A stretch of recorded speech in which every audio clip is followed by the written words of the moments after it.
Why were the best shooters in the Navy missing shots that a weekend hunter could land blindfolded? Sarah Martinez slowed her pace, boots crunching against the white gravel that baked under the mid-morning California sun. The heat pressed against her skin, thick and smothering, as if the entire range had been dropped into an oven. She adjusted the strap of her range officer's kit, squinting at the digital thermometer clipped to her belt.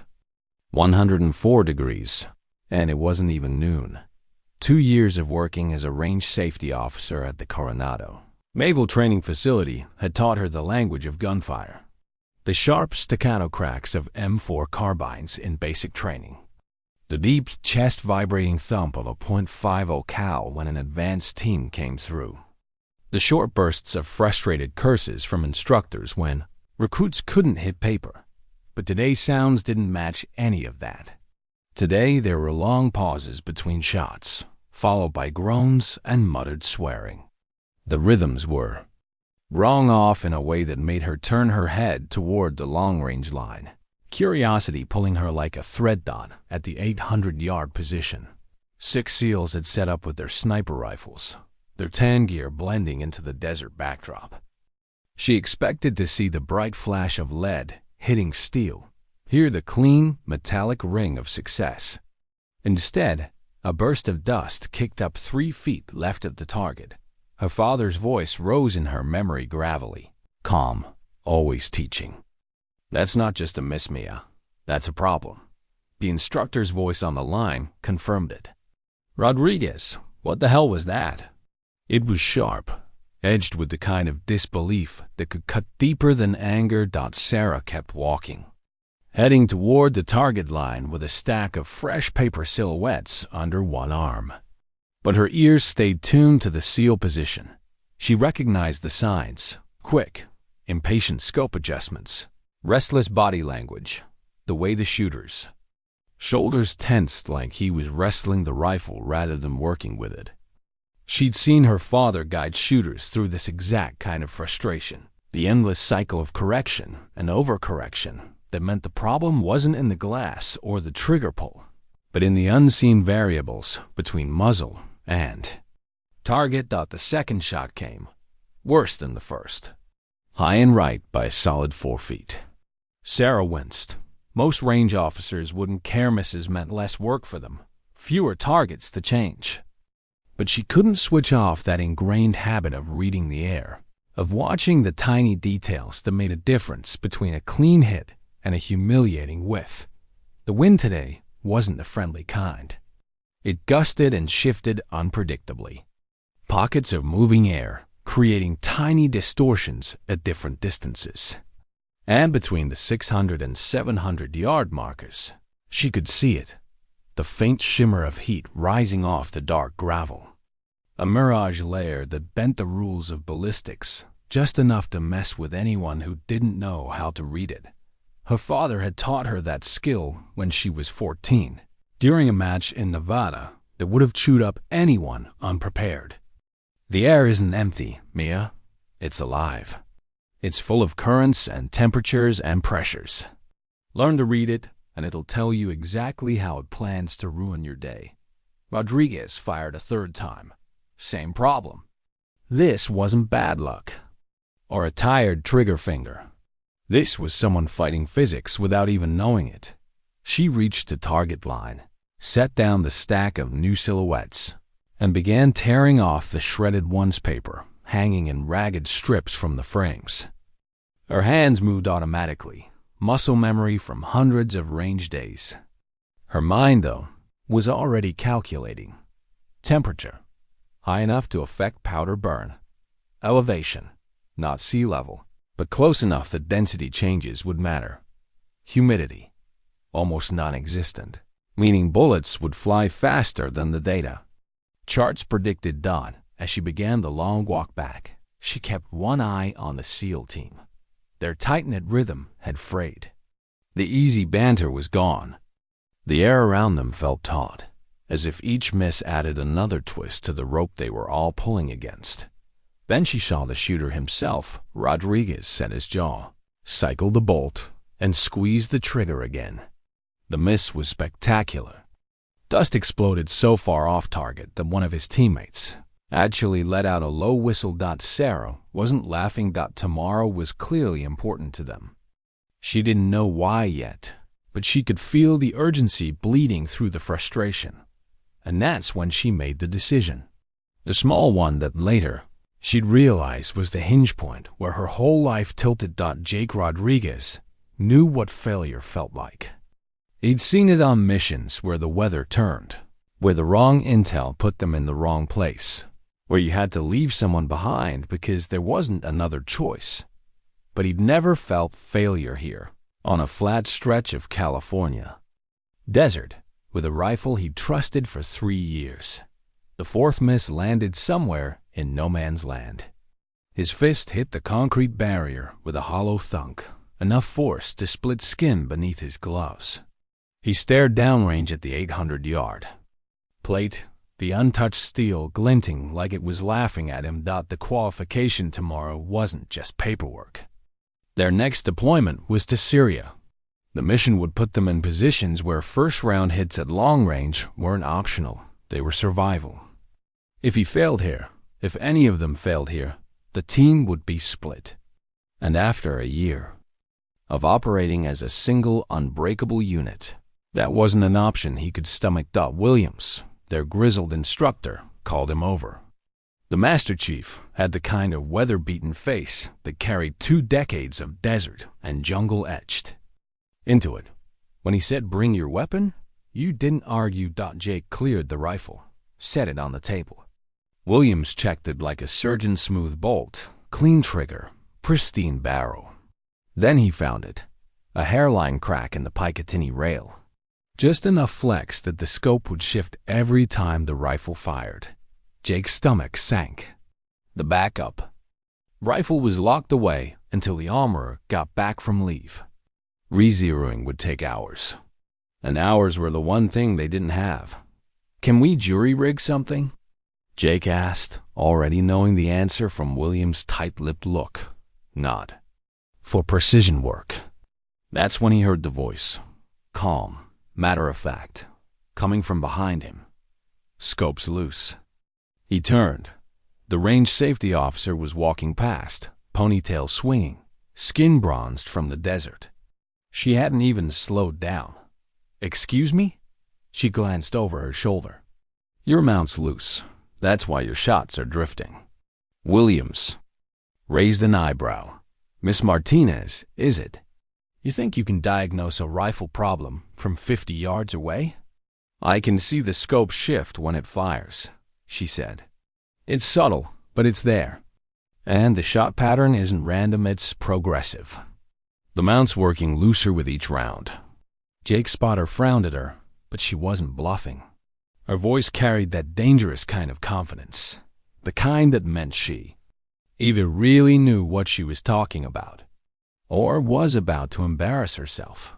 Even Jake, despite the tension in his chest, felt curiosity bite at him. The heat pressed down harder now, the kind of thick, shimmering haze that made straight lines bend and shimmer in the distance. Jake stood there, watching this woman, this civilian, walk toward them as if she'd just been waiting for the right moment to step into their world. She moved like someone who didn't just work on a range, but belonged on one. No wasted motion, no hesitation. "You're right," Jake said, his voice even. "The mount's loose." But the Master Chief already found the problem. "Rails cracked. Can't fix that here." Sarah stopped in front of the rifle, her eyes flicking from muzzle to stock, then back up to Jake. "The crack's not the only problem," she said. "It's contributing, sure. But you've got bigger issues." Williams folded his arms. "Such as? Your data's wrong." Jake's shoulders stiffened. "I've been shooting in desert conditions for years. I know my dope." Her gaze stayed level. "You're using sea-level data at 500 feet elevation. And you're ignoring a temperature differential building downrange." Jake started to push back, but she cut in calm, surgical. "You see that shimmer between 600 and 700 yards? That's a thermal layer. It's going to push your bullet up and right. Your adjustments are fighting the wrong battle. A ripple of quiet went through the SEALs. The wind flags flapped lazily, almost as if they were listening too. You think we don't understand environmental factors? Thompson, the teams. Senior sniper, asked. Sarah glanced at the untouched steel plate downrange. Then why haven't you hit it? For a second, no one spoke. Jake felt heat climb into his face. That target had become an open wound for the team, and she just touched it without flinching. Thompson's voice came out like a challenge. Prove it. Sarah's eyes narrowed slightly, as though she was weighing more than just weather. She could make the shot. You want me to show you why you'll miss even after the mount's fixed? She asked. Not just show us. Make the shot. Thompson jerked his chin toward the far end of the range, not at the 800-yard plate, but at the one beyond it. The legendary 1,200-yard target. A speck of steel so far away that most people had to squint just to see it. Jake almost laughed. It wasn't a friendly challenge. It was a dare designed to shut her up. That's a hell of a shot, Jake muttered to her. Quieter now. Even with perfect gear. Sarah didn't look at him. She was already scanning the line, her eyes tracing the rise and fall of the ground, the color changes in the heat shimmer. Your rifle's capable, she said. The question is whether I am. It was the way she said it, without bravado, without any false humility, that made Jake pause. She wasn't here to put on a show. She was here to see the truth for herself. You don't have to do this, he said. But part of him hoped she would. Actually, she replied, I think I do. She stepped forward, lowering herself into the shooter's position with the kind of smooth, instinctive movement that told everyone watching this wasn't her first time behind a precision rifle. The sandbags under the bipod legs shifted slightly. As she adjusted them, finding her natural point of aim. Jake noticed her breathing change. Longer inhales, measured exhales. Her shoulders loosened. Even her jaw unclenched. It was like watching someone step into water they'd been missing for years. The SEALs had gathered in a half circle behind her, quiet now. The skepticism hadn't left their faces, but it had been joined by something else. Interest. Sarah placed the buttstock into her shoulder pocket and let her cheek settle against the comb. Her eyes didn't just look through the scope. They searched through it, as if she was reading a story only she could see. Her father's words came back to her, unbidden. Shooting is meditation with consequences, Mia. The world gets loud. You get quiet. That's the trait. Through the scope, the 1,200-yard plate wavered in the heat. A dark smudge in a river of shimmering air. She could feel the variables stacking. Up in her headwind pushing from the left at 8 miles per hour around the 900-yard mark. The lift from the thermal layer at 650. The flatter trajectory from the low humidity. Jake's spotter called out, wind shifting. Coming around northwest. She'd already seen it, the subtle tilt in the mirage patterns. Without looking up, she adjusted her hold, moving the crosshairs just a hair to account for it.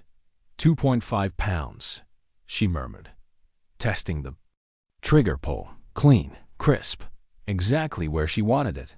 Behind her, Williams leaned forward slightly, hands clasped behind his back. He'd seen 100 shooters freeze up under this kind of attention. The ones who could still perform, that's what separated natural talent from paper knowledge. Jake had his binoculars up now. He watched her posture, the set of her elbows, the relaxed but locked-in way she held the rifle. She's good. Real good. The range went still. The kind of still that made the heat feel heavier.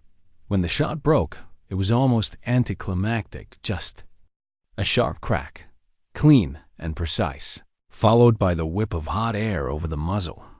The bullet's arc carried it far beyond what most people could see unaided. 2 seconds. That's how long it took at this distance.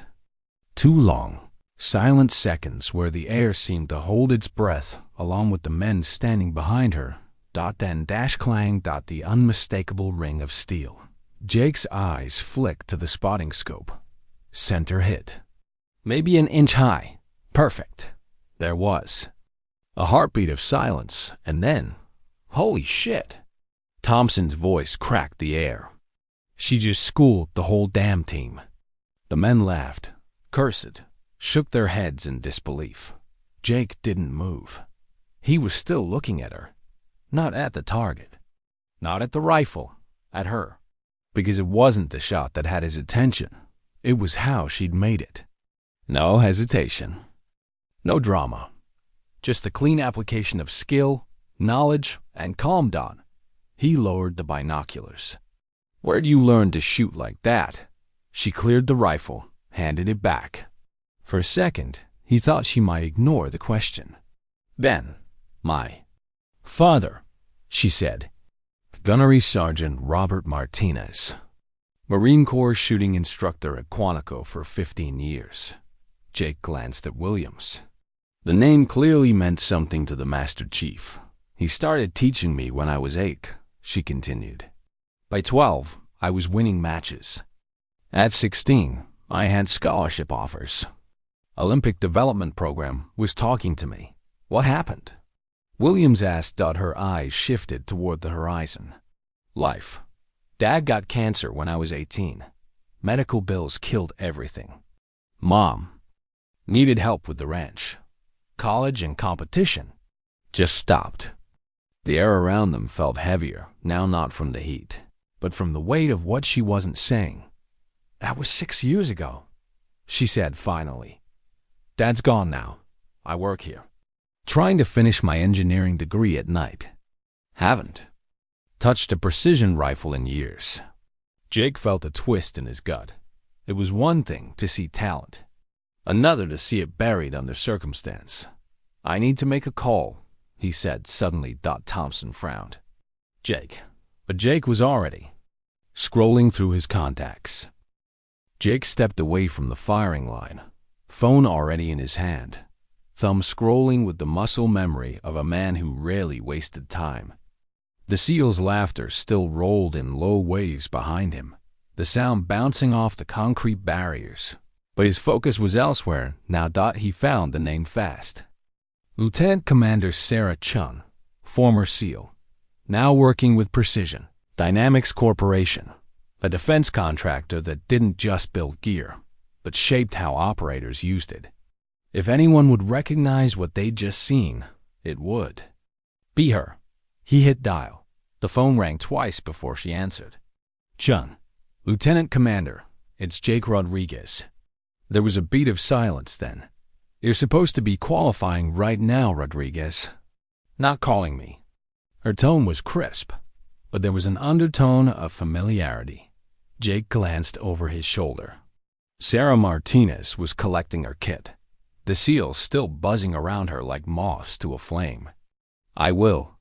But I just watched someone make a center hit at 1,200 yards with a rifle that isn't even zeroed, right? Under conditions that were kicking my ass all morning. That's not possible, Chum said flatly. That's what I thought. Then she did it. Who? Jake's gaze landed on Sarah again. She was smiling faintly at something Williams had said, but it was a reserved, private smile. The kind you gave when you were half in the moment, half somewhere else entirely. Names. Sarah Martinez. Civilian range officer here. Says her father was Gunnery Sergeant Robert Martinez. There was another pause on the line. Longer this time. I knew Robert, Chen said slowly. Trained with him once at Quantico. He was the kind of guy who could see a bad shot before the trigger even broke. You're telling me his daughter just walked onto your line and outshot a SEAL team? I'm telling you, Jake replied. I think you're going to want to meet her. Sarah didn't know what to make of the shift in the air after the shot. For 2 years, she'd been background noise here, the person who swapped out. Targets, enforced safety rules, made sure the range didn't become chaos. The kind of role that blended into the scenery. But now, Now every step she took back toward the main office seemed to draw eyes. Not openly, not in the way rookies stared. At something they didn't understand, but in sidelong glances. The kind that tried to measure you without looking like they were measuring. She'd lived through enough competitions as a teenager to recognize the change in atmosphere. One good performance, and suddenly people wanted to know more. One mistake. After that, and they just as quickly stopped carrying Dot in the office. She pulled the sweat-darkened polo away from her skin and sank into the chair at her small desk. A stack of incident reports waited for her attention. She picked up a pen, but the numbers on the paper swam in front of her eyes. She wasn't thinking about the paperwork. She was thinking about the shot. It hadn't felt extraordinary. No adrenaline rush. No swelling pride. Just right. Like finally stretching a muscle you hadn't used in years and realizing it still worked exactly as it should. And that scared her a little. Because if it still worked, then what had she been doing all this time letting it go to waste? Her phone buzzed. A text from her mother. Fence post down near the north field. Cows are pushing it. Any chance you can come this weekend? Sarah typed a quick reply. I'll be there Saturday morning, and set the phone down. Her chest tightened at the thought of the ranch, at the dusty quiet of it now without her father's voice. The shot had brought him back for a moment. She could almost hear him, that steady tone, always calm, always explaining why something mattered. The air isn't empty, Mia. It's telling you a story. Learn to read it, and you'll never be surprised by what your bullet does. She pressed the pen to the paper, forced herself to focus on the incident log. Jake didn't return to the firing line right away. He walked to the shade of the covered staging area, leaning against a support post as Chun's voice came back on the line. Rodriguez, if she's as good as you're saying, she's wasting her time there. Exactly my point. But talent isn't enough, Chun added. Can she teach it? Break it down for people who don't have it naturally? She diagnosed my shot pattern from 50 yards away without touching my rifle, Jake said. Explained the environmental factors I was missing, then proved it with the shot. I'd say that's a yes. There was the faint sound of a chair creaking on her end. All right. Send me what you have on her. Background, quals, anything. Jake hesitated. She doesn't have quals, not military ones. She's been working here for a couple years, doing night school for engineering. But I've seen a lot of shooters, Chun. She's different. A low hum on the other end. Different is exactly what I'm looking for. That night, Sarah left the range after the sun had dipped low enough to paint the gravel in long shadows. She drove her beat-up pickup back toward the small apartment she rented near the edge of town. Windows down, the desert air still hot enough to sting her skin. She should have been tired. She'd been on her feet since sunrise, but her mind kept replaying the moment through the scope. The shift of the mirage, the slight correction and hold, the way the crosshairs had seemed to lock into place without conscious thought. She parked. In front of the apartment, the building's stucco walls glowing orange in the fading light. In the kitchen, she poured a glass of water and leaned against the counter, staring at the muted TV in the corner. She didn't notice she'd been standing there for 10 minutes until her phone buzzed again. Unknown number. Hello? Is this Sarah Martinez? Yes. This is Lieutenant Commander Sarah Chun, retired. I'm with Precision Dynamics Corporation. I think we need to talk. The conversation lasted less than 15 minutes. Chun didn't waste words. She'd heard about the shot, about the conditions, about Sarah's background. And she wanted to see it for herself. I'm going to be in Coronado next week, Chun said. Would you be willing to meet me at the range? Sarah hesitated. I'm not looking for a job, if that's what this is about. Good, Chun replied. I'm not offering one. Not yet. I'm offering an opportunity. Whether you take it will be up to you. The week that followed moved in strange rhythms. Sarah went through the motions at work, replacing targets, logging ammo counts, dealing with the occasional rookie who thought safety rules were optional. But under it all was the quiet hum of anticipation. She didn't know what Chun wanted. She didn't know why Jake had gone out of his way to make the connection. But she knew one thing. You didn't get calls like that by accident. When the morning finally came, Chun arrived in plain clothes, hair tied back. No visible sign of her SEAL past, except for the way she scanned the range without seeming to. They shook hands. Chun's grip was firm, her gaze sharper than most people's could hold. "I heard you made an impossible shot last week," she said. Sarah shrugged.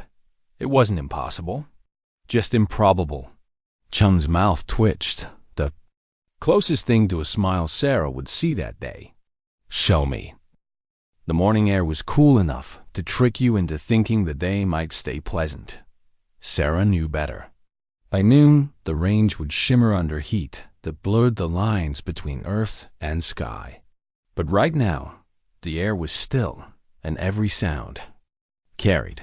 Lieutenant Commander Sarah Chun stood beside her, hands tucked loosely into the pockets of a windbreaker. She didn't look like the kind of person who needed to prove anything. Her posture was relaxed, her gaze scanning the firing line with the idle precision of someone who noticed more than she let on. "You ready for this?" Chun asked. Sarah adjusted the brim of her cap. "You're the one who called me."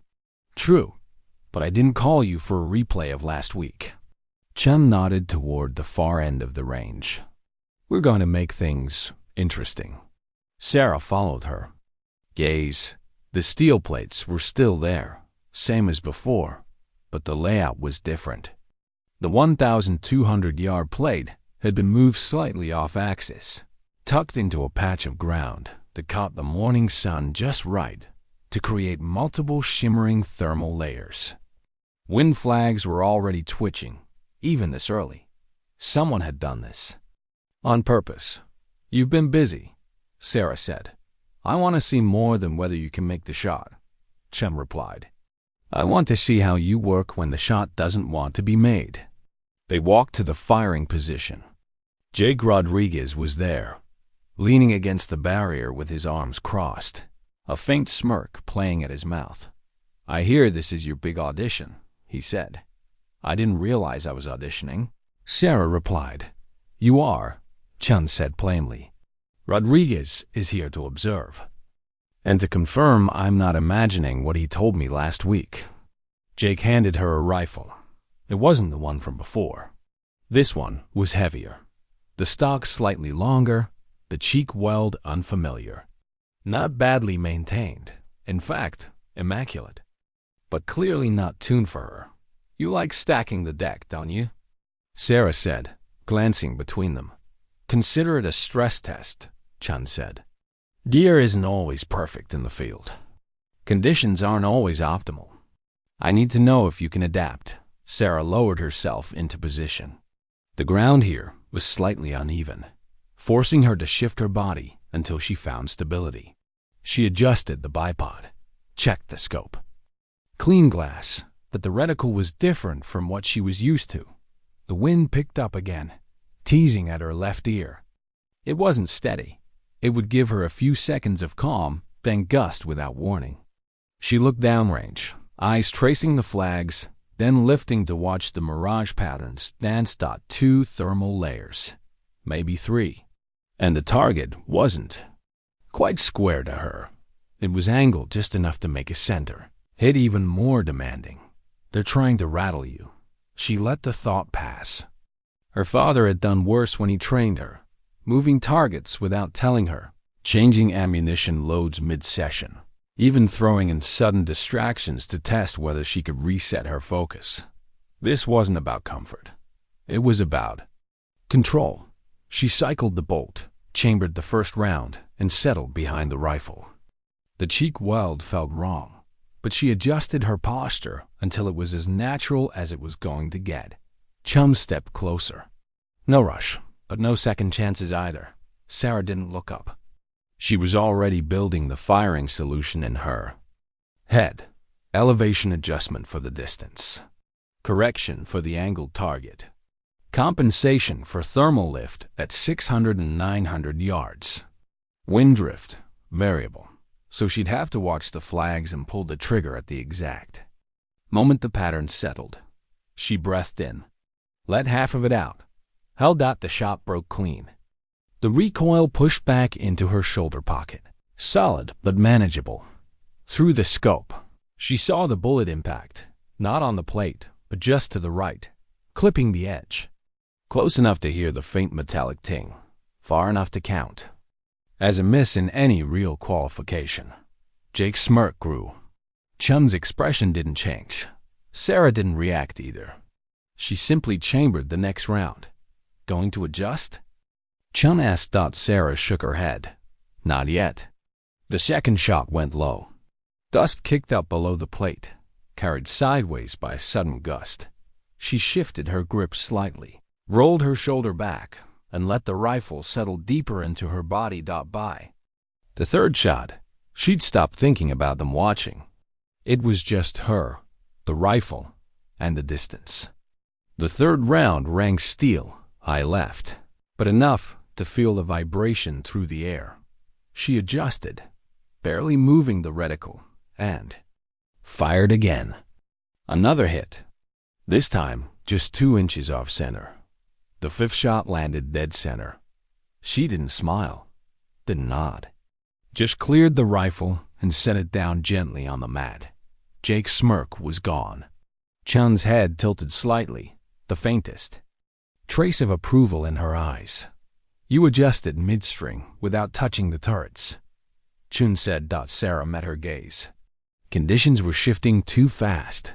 Better to hold than chase adjustments. Jake muttered something under his breath. Not an insult, but the kind of grudging acknowledgement that comes from one shooter to another when they recognize skill. Chum stepped forward. What you just did, that's teachable, and that's rare. I wasn't trying to teach, Sarah said. That's why it works, Chum replied. You solve problems without making them bigger. That's exactly what we need. Sarah folded her arms. Need for what, exactly? Chun's answer came without hesitation.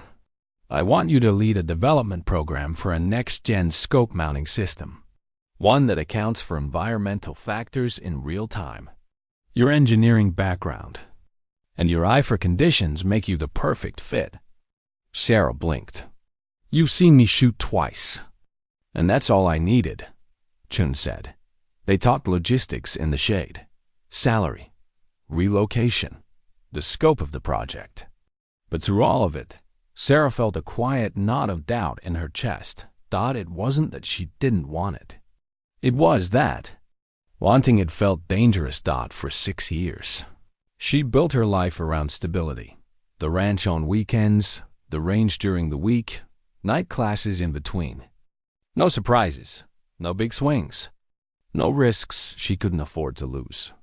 This would change everything. You don't have to answer now, Chun said finally.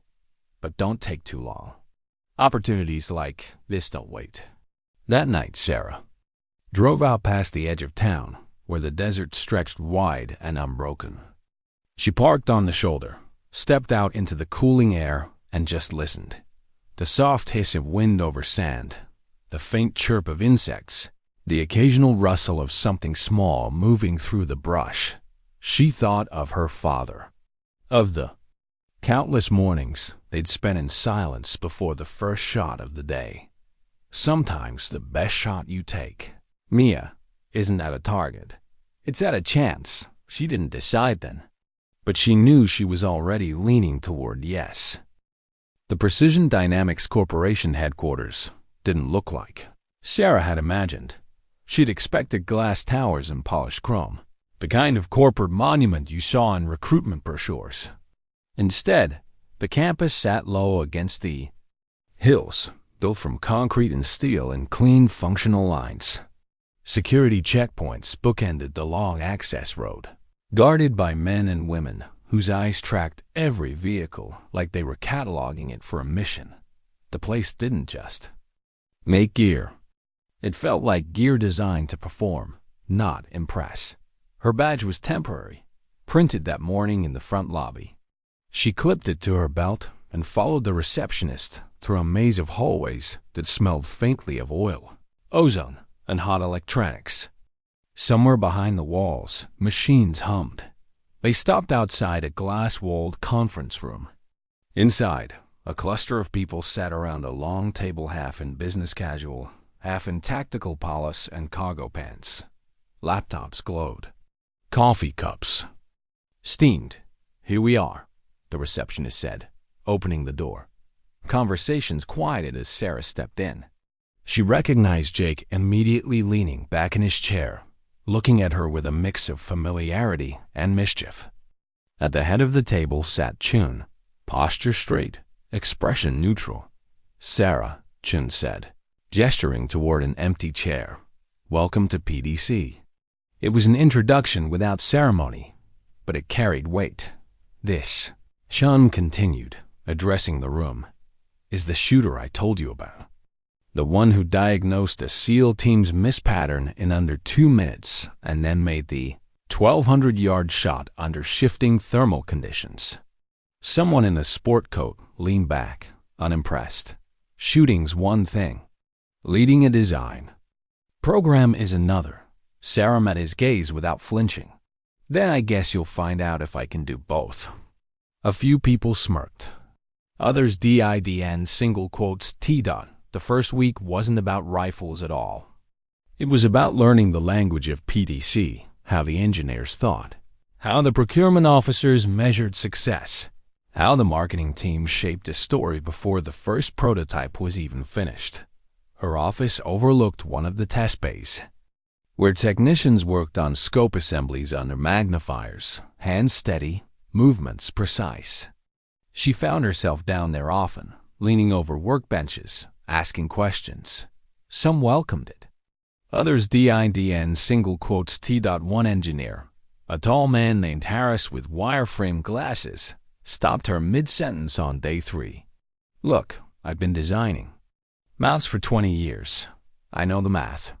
"I'm sure you do," Sarah said evenly. "But math doesn't catch what the air does between 600 and 900 yards in desert conditions. That's what this system needs to account for." Harris folded his arms. "And you think you're the only one who's ever considered that?" "No," Sarah said. "I think I'm the one who's going to make sure we stop pretending it's a minor variable." By the end of the week, she'd mapped out a plan. The mount wouldn't just hold 0, it would learn. Microsensors in the rail and scope housing would detect temperature, barometric pressure, and humidity in real time, feeding adjustments into a small onboard processor. The shooter wouldn't have to second-guess what the conditions were doing. They'd see the correction in their RETICLE. It sounded clean in theory. In practice, the engineers immediately hit her with a list of problems. Power supply weight, data processing lag, sensor drift, calibration under field abuse. Everything fails. "Under enough abuse," Sarah said. "Our job is to make it fail later than anything else they're carrying." Late nights became routine. She'd leave the building after midnight, headlights cutting through the empty access road, her mind still running ballistics equations. In the background, like a second operating system. Sometimes she'd stop at the small diner on the edge of town. The waitress there didn't know her name, but knew her order: black coffee, scrambled eggs, wheat toast. Sarah would sit in the back booth with her notebook open, sketching adjustments until the coffee went cold. She didn't tell her mother much beyond "work's busy." She didn't talk about the pressure, about the moment she felt like an imposter in a room full of people with degrees and patents. She didn't say how much she missed the simplicity of the range, where the only proof you needed was the sound of steel ringing. Midway through the second month, Chung called her into the range lab. The lab wasn't a normal firing line. It was climate-controlled, with adjustable wind tunnels and heat generators that could replicate specific environmental conditions. Targets could be moved and angled by remote simulating awkward real-world positions. Jake was there too, already. In position with one of the prototypes. We're running a live test, Chun said. Version 2 of the mount. Harris says the readings are solid. I want you to try and break it. Sarah stepped up to the line. The rifle was unfamiliar, but the glass was sharp and the reticle clean. She chambered around, eyes flicking to the small HUD mounted just above the scope. It displayed temperature, pressure, and auto-adjusted hold recommendation. She fired. The first hit was clean. The second, too. By the third, she could feel it. The hold recommendation lagging behind the actual conditions by just a fraction of a second. Enough to pull the shot 2 inches off at 1,000 yards. She lowered the rifle. It's close. But the processor's about a second slow on thermal drift corrections.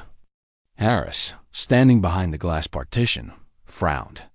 That's not possible. The processor updates every half second. Then the sensors aren't syncing fast enough, Sarah said. It's reading after the drift happens, not before. Jake looked from her to Harris. She's right.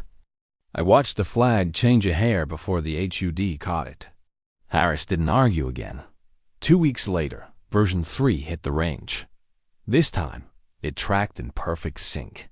Sarah fired a 10-shot string at 800, then at 1,200. All but one hit dead center. Chun stood behind her, hands in her pockets. That's what I wanted to see. Not the shots, the adjustments. Sarah straightened, clearing the rifle. You're not really testing the mount anymore, are you? Chun smiled faintly. I'm testing you. By the end of the quarter, PDC's board approved a limited-run field test with special operations units. Sarah would oversee the training, traveling with a small team to different environments. High-altitude cold, humid jungle, arid desert too. Refine the system. The night before the first trip, she drove out to the desert again, parking where the road turned to dust. She sat on the hood of her truck, looking up at the stars. She thought about her father, about how much he taught her before life forced her off the path they both seen so clearly. She thought about Jake, about Chun, about the engineers, who had slowly stopped questioning whether she belonged. And she thought about the shot that had started it all, an improbable hit on a day she hadn't planned to prove anything to anyone. Her father's words echoed again, steady as ever. Sometimes, the shot isn't about the target. It's about where it takes you after. The C-130 rattled like it had been flying since the Cold War. Sarah sat strapped into the narrow webbing seat, knees pressed to the gear bag at her feet, the heavy drone of the engines a constant in her ears. Across from her, Jake Rodriguez grinned. Under his headset, giving her a thumbs up, she didn't return. It had been 6 months since she joined Precision Dynamics Corporation, and this was the first time her work was leaving the safety of controlled ranges and climate labs. Her mount system was about to meet the real world. First stop, Fort Greely, Jake had said when they'd briefed her back at headquarters. Cold weather trials. Sub-zero tong. If your mount works there, it'll work. Anywhere. She'd nodded, that the thought of it still weighed on her. In the lab, every variable was measurable. Out there, the only constants were chaos and change. Fort Greely looked like another planet. The air was so cold, it felt sharp in her lungs, her breath turning to vapor instantly. Snow crunched under her boots in a sound so loud it almost drowned. Out the wind, their testing ground was a cleared lane bordered by tall pines. The snow packed down to a hard surface. Targets stood between 600 and 1,200 yards, barely visible against the pale glare. Jake set up the first rifle on a low mat, the new mount gleaming faintly in the weak sunlight.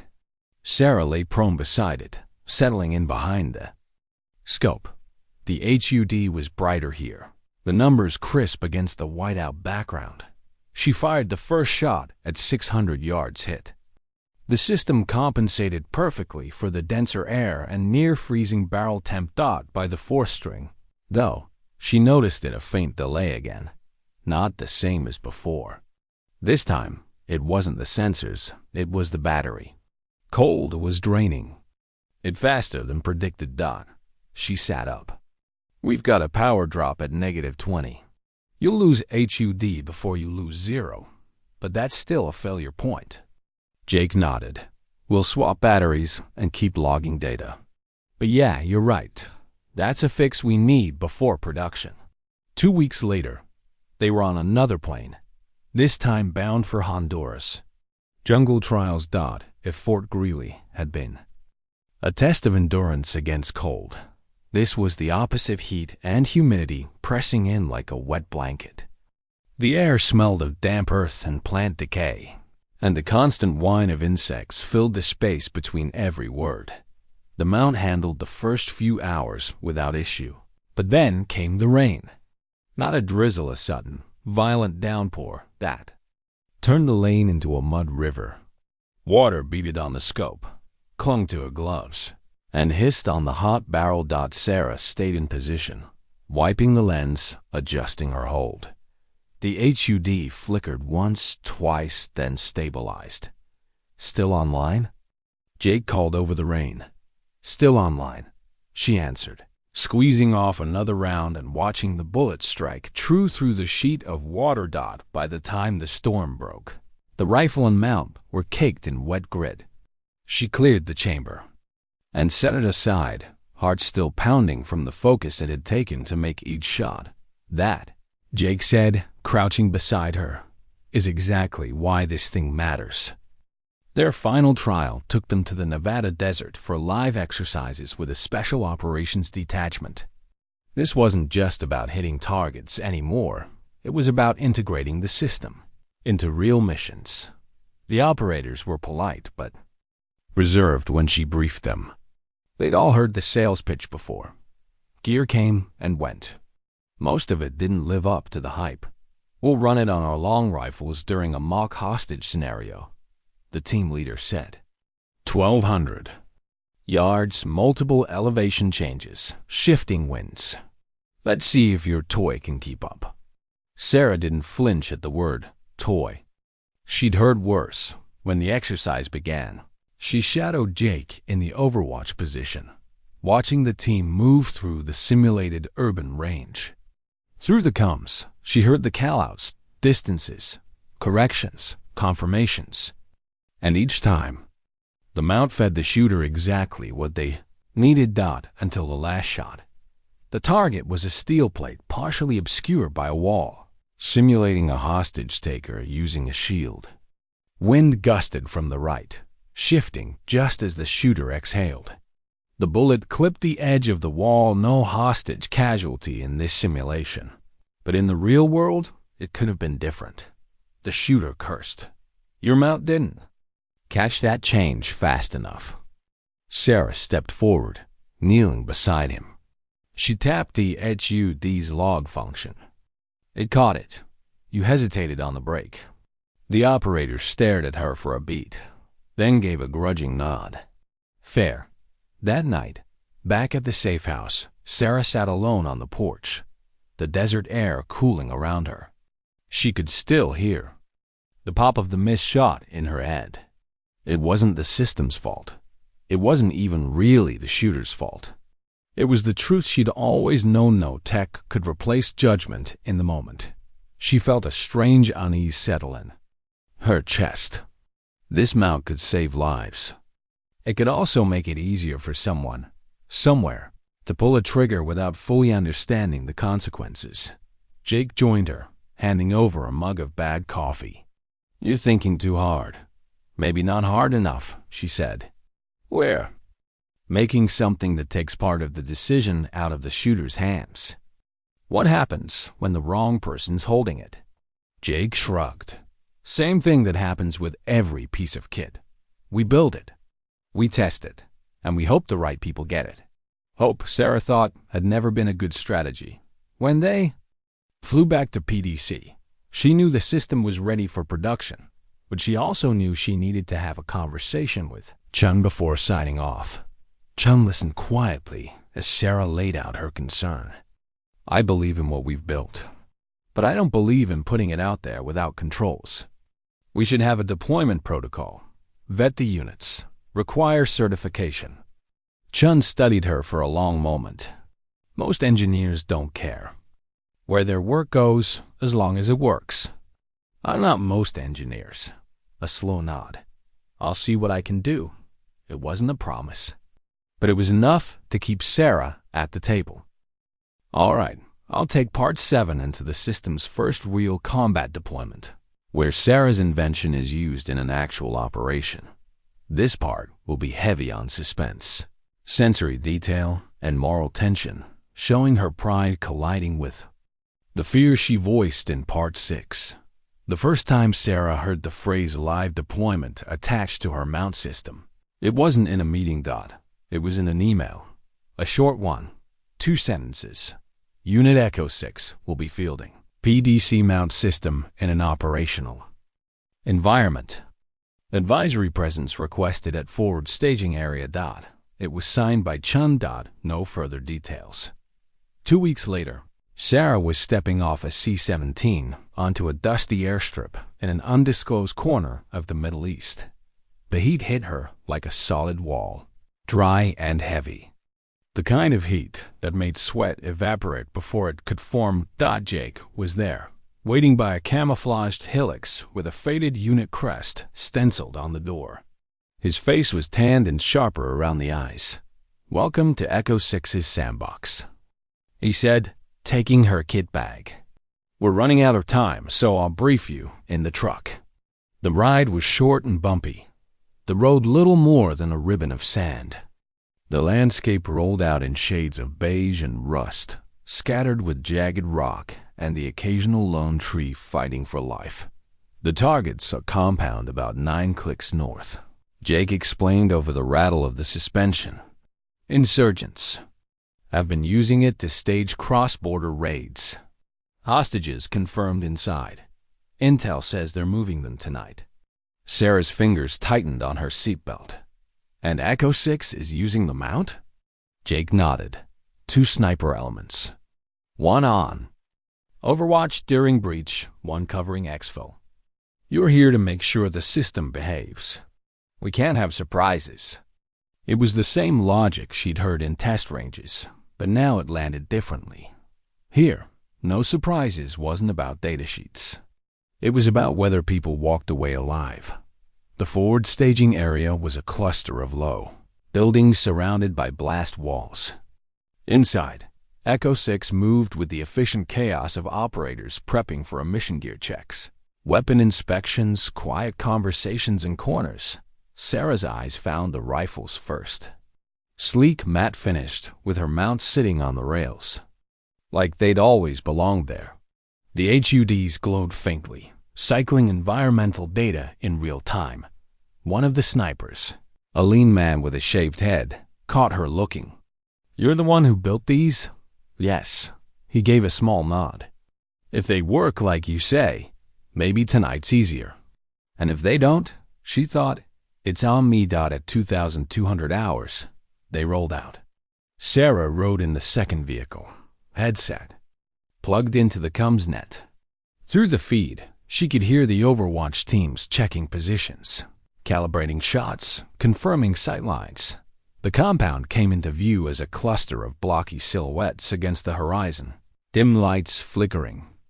Inside, thermal imagery popped up on the screens, heat signatures moving between rooms, shapes clustered in a large central space.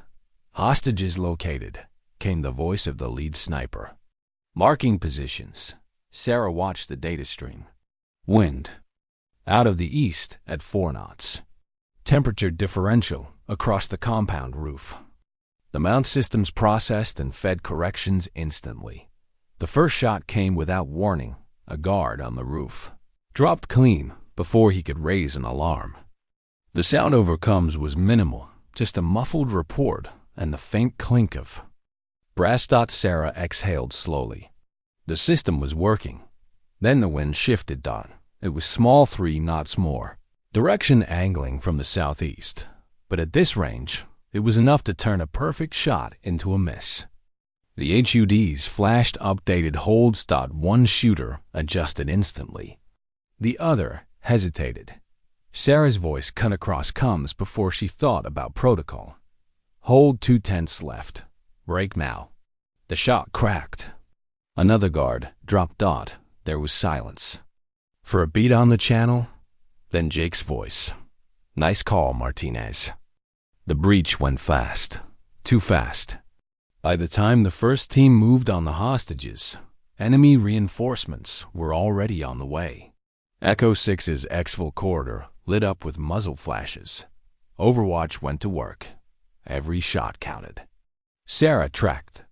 Issue data, calling out adjustments when the wind shifted or thermal layers built over the rocky ground. She wasn't supposed to be in the fight. She was here to observe, to collect data. But sitting behind the screen, watching those little green icons move under fire, she knew there was no such thing as just observing when it was your tech in play. They got the hostages out. All of them. But not everyone made it back unscathed. One of the snipers, Hale, the one who'd hesitated earlier, was hit during the last minutes of exfil. A round had caught him in the shoulder, spinning him down hard. Sarah saw the HUD from his rifle lying in the dirt, still glowing. Back at staging, medics worked on Halle while the rest of the team stowed gear. Jake found her sitting on a low wall, helmet in her lap. You did good tonight, he said. Someone still got hurt. That's not on you. Sarah looked past him at the rifles being cleaned, her mounts catching the overhead light. No, she said quietly. But it's not off me either. When Chun called the next day for a debrief, Sarah gave her the technical run performance under sustained fire, HUD response times, sensor accuracy under heat. She didn't mention Holly until the end. Operator injury? Chun asked. Yes. Shoulder wound? He'll recover. Not gear-related then. Sarah hesitated. No, but I keep thinking if I'd been faster on one of the adjustments, maybe it doesn't happen. Chun's voice was calm. Every tool has limits. Every operator has limits. You can't engineer that away. Sarah wasn't sure she believed her. That night, she sat alone in her quarters, the desert wind rattling the thin metal shutters. She thought of the first time she'd pulled a trigger under her father's watch, the way he'd made her pause. Before shooting, you're not just aiming at the target. Mia, you're aiming at the consequences. She built something that could change how shooters worked in the field. It had already saved lives. But it was also a reminder every advancement in precision was an advancement in the responsibility that came with it.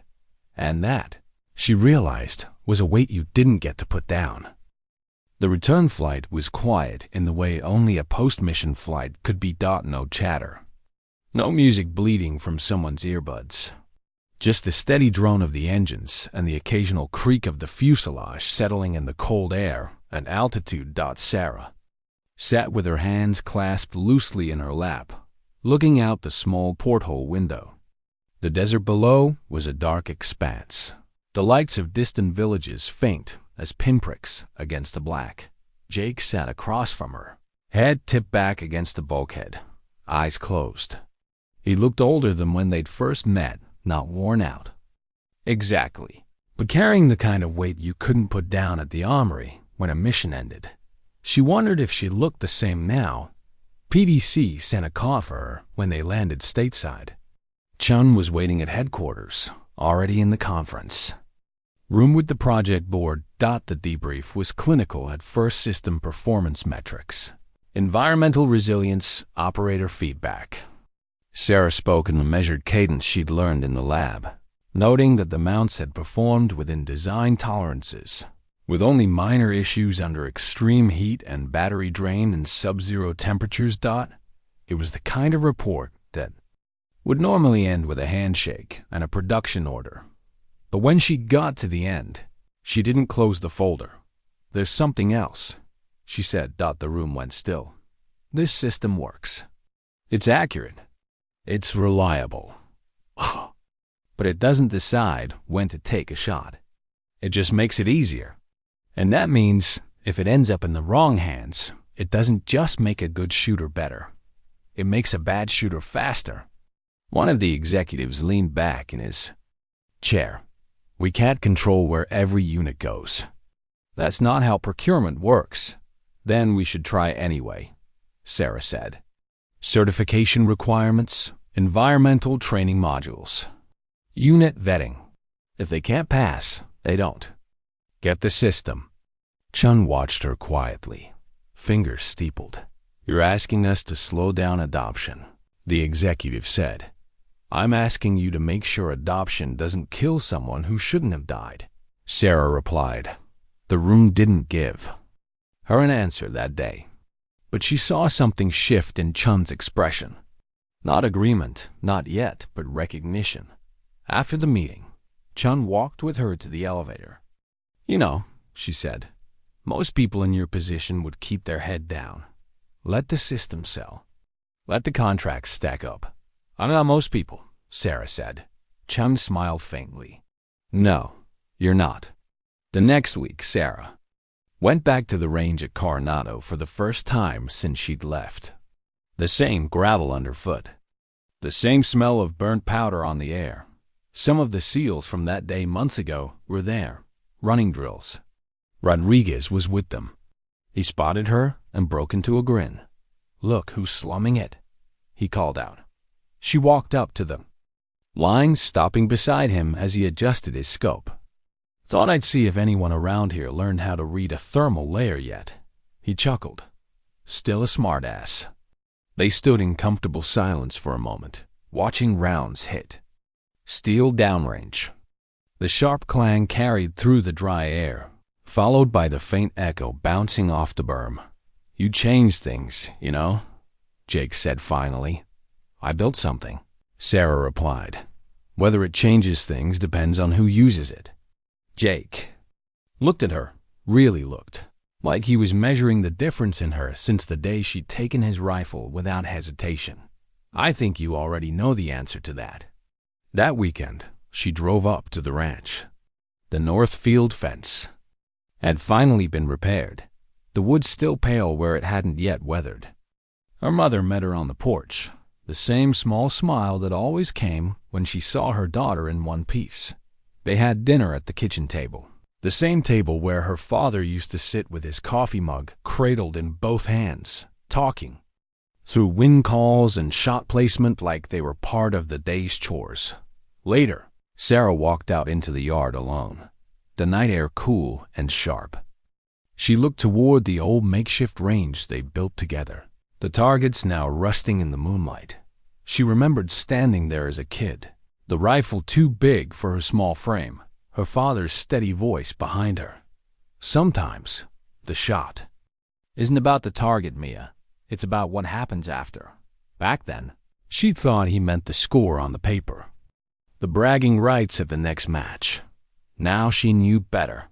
Months later, PDC rolled out the mount system to select units under a new policy requiring certification and environmental shooting courses before deployment.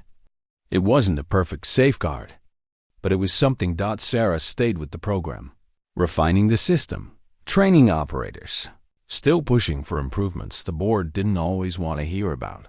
She didn't go back to competition. She didn't need to. Every now and then, though, she'd end up behind a rifle on a range somewhere, sometimes alone, sometimes with a group of shooters who didn't know her history.